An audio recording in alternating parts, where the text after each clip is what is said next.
Hi everyone, and welcome back to another video. We are on week 5 of What's for Dinner.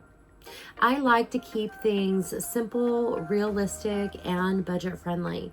So this week I'm going to show you our meal plan that I came up with by digging through our freezer, fridge, and pantry and only needing a couple of items from the grocery store. So if you're looking for meal ideas, ways to stretch out your budget, or you're just curious to know what everybody else is eating for dinner, you're in the right place.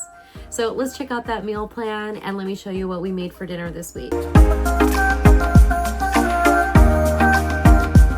And if you're new around here, hi, I'm Renee. Welcome to the Shelf Stable Kitchen. I'm so glad you're here.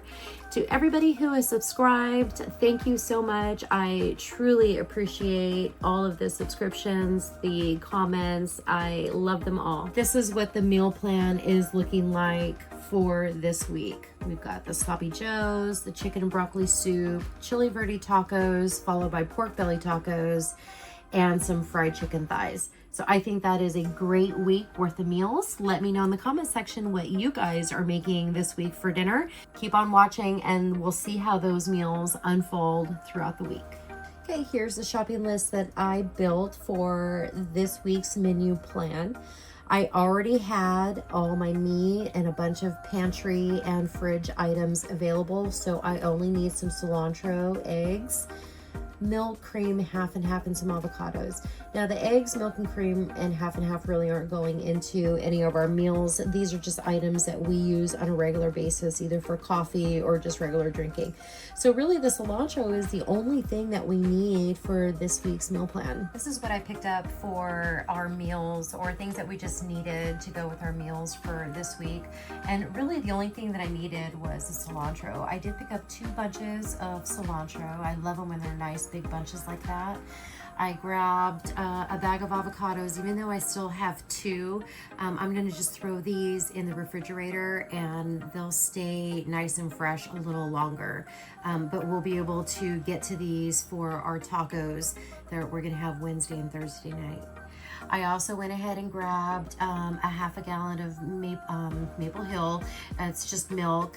We're just about out of the milk that we have, so this will replace that. And then instead of getting a dozen eggs, I just got the 18 pack. This was $10 of the Vital Farms pasture raised eggs, and I picked up 2 jalapenos just to go with our tacos and a few other things. So I spent a total of $27.67 this week. So let me show you what we're gonna make today for dinner.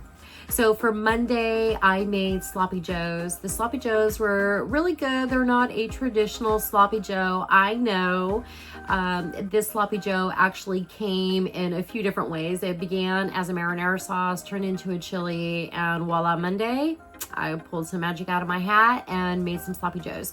They were good, but moving forward, I would have just kept it into a chili, served it over rice, and it would have been just fine. But Amato and I agreed that this was good.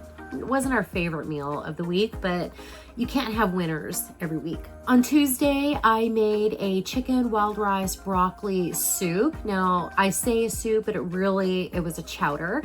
I used a can of cream and chicken soup. I used a block of cream cheese, melted it together with a can of canned chicken, broccoli, and I used a pouch of some wild rice that I had on hand just to make it a little bit quicker to get it on the table, and about a cup or so of water and chicken broth. Just depends on how thick you want your chowder or soup. And I simmered it until everything was cohesive, melted, and mixed together.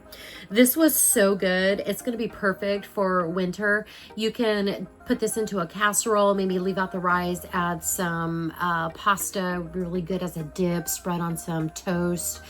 This was just really fabulous. I encourage all of you to try this one out. On Wednesday, I made some chili verde tacos. I had some pork chops in the freezer that I needed to use, so I just seasoned them with some salt and pepper, threw them in the crock pot with the jar of chili verde sauce, and I cooked that on high for about 8 hours. So I got it started really early in the morning until it was nice and tender, and then I chopped everything up. I cut up all of my toppings. I toasted the taco shells, and this is what I ended up with. Some delicious chili verde tacos. I did double up on the tortillas because this was kind of a saucy taco.